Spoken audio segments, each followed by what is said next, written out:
त्र्यम्बकं यजामहे सुगन्धिं पुष्टिवर्धनम् उर्वारुकमिव बन्धनान् मृत्युर्मोक्षयमामृतात्। नमस्कार, भक्ति भजन चैनल में आपका स्वागत है। आज हम सुनेंगे जीवनदायिनी सोमवार व्रत कथा। एक समय की बात है, किसी नगर में एक साहूकार रहता था। उसके घर में धन की कोई कमी नहीं थी, लेकिन उसकी कोई संतान नहीं थी। इसी कारण वह बहुत दुखी था। पुत्र प्राप्ति के लिए वह प्रत्येक सोमवार व्रत रखता था और पूरी श्रद्धा के साथ शिव मंदिर में जाकर भगवान शिव और पार्वती जी की पूजा करता था। उसकी भक्ति देखकर एक दिन माँ पार्वती प्रसन्न हो गई और भगवान शिव से उस साहूकार की मनोकामना पूर्ण करने का आग्रह किया। पार्वती जी की इच्छा सुनकर भगवान शिव ने कहा कि हे पार्वती, इस संसार में हर प्राणी को उसके कर्म का फल मिलता है और जिसके भाग्य में जो हो उसे भोगना ही पड़ता है।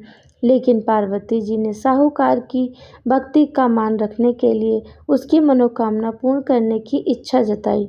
माता पार्वती के आग्रह पर शिव जी ने साहूकार को पुत्र प्राप्ति का वरदान तो दिया, लेकिन साथ ही यह भी कहा कि उसके बालक की आयु केवल 12 वर्ष की होगी।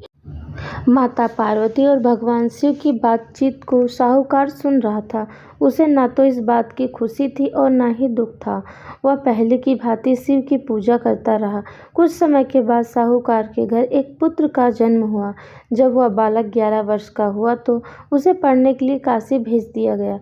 साहूकार ने पुत्र के मामा को बुलाकर उसे बहुत सारा धन दिया और कहा कि इस बालक को काशी विद्या प्राप्ति के लिए ले जाओ और मार्ग में यज्ञ कराना। जहाँ भी यज्ञ कराओ वहाँ ब्राह्मणों को भोजन कराते और दक्षिणा देते हुए जाना। दोनों मामा भांजे इसी तरह यज्ञ कराते और ब्राह्मणों को दान दक्षिणा देते काशी की ओर चल पड़े। रात में एक नगर पड़ा जहाँ नगर के राजा की कन्या का विवाह था, लेकिन जिस राजकुमारी से उसका विवाह होने वाला था वह एक आंख से काना था। राजकुमार के पिता ने अपने पुत्र के कान न होने की बात को छुपाने के लिए एक चाल सोची। साहूकार के पुत्र को देखकर उसके मन में एक विचार आया। उसने सोचा, क्यों न इस लड़के को दूल्हा बनाकर राजकुमारी से विवाह करा दूं। विवाह के बाद उसको धन देकर विदा करा दूंगा और राजकुमारी को अपने नगर ले जाऊंगा। लड़के को दूल्हे के वस्त्र पहनाकर राजकुमारी से विवाह करा दिया गया, लेकिन साहूकार का पुत्र ईमानदार था। उसे बात यह न्याय संगत नहीं लगी। उसने अवसर पाकर राजकुमारी की चुन्नी के पल्ले पर लिखा कि तुम्हारे विवाह तो मेरे साथ हुआ है, लेकिन जिस राजकुमार के साथ तुम्हें भेजा जाएगा वह एक आंख से काना है। मैं तो काशी पढ़ने जा रहा हूँ। जब राजकुमारी ने चुन्नी पर लिखी बातें पढ़ी तो उसने अपने माता पिता को यह बात बताई।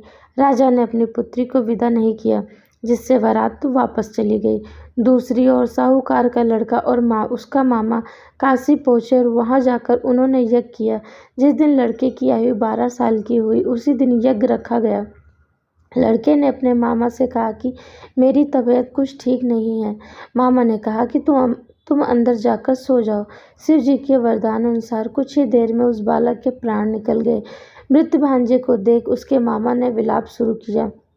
संयोगवश उसी समय शिव जी और माता पार्वती उधर से जा रहे थे। पार्वती ने भगवान से कहा, स्वामी, मुझे इसके रोने के स्वर सहन नहीं हो रहा है। आप इस व्यक्ति के कष्ट को अवश्य दूर करें। जब शिव जी मृत बालक के समीप गए तो वह बोले कि यह उसी साहूकार का पुत्र है जिसे मैंने 12 वर्ष की आयु का वरदान दिया।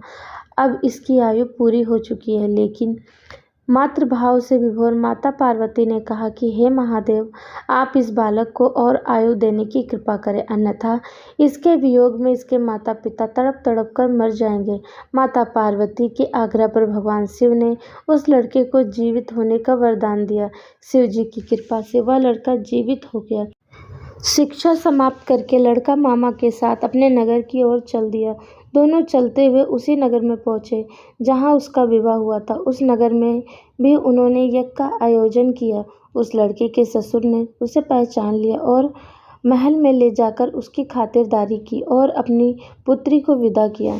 इधर साहूकार और उसकी पत्नी भूखे प्यासे रहकर बेटे की प्रतीक्षा कर रहे थे। उन्होंने प्रण कर रखा था कि यदि उन्हें अपने बेटे की मृत्यु का समाचार मिला तो वह भी प्राण त्याग देंगे, परंतु अपने बेटे के जीवित होने का समाचार पाकर वह बेहद प्रसन्न हुए। उसी रात भगवान शिव ने व्यापारी के स्वप्न में आकर कहा, हे श्रेष्ठी, मैंने तेरे सोमवार के व्रत करने और व्रत कथा सुनने से प्रसन्न होकर तेरी पुत्र को लंबी आयु प्रदान की है। इसी प्रकार जो कोई सोमवार का व्रत करता है या कथा सुनता और पढ़ता है, उसके सभी दुख दूर हो जाते हैं और समस्त मनोकामनाएं पूर्ण होती हैं।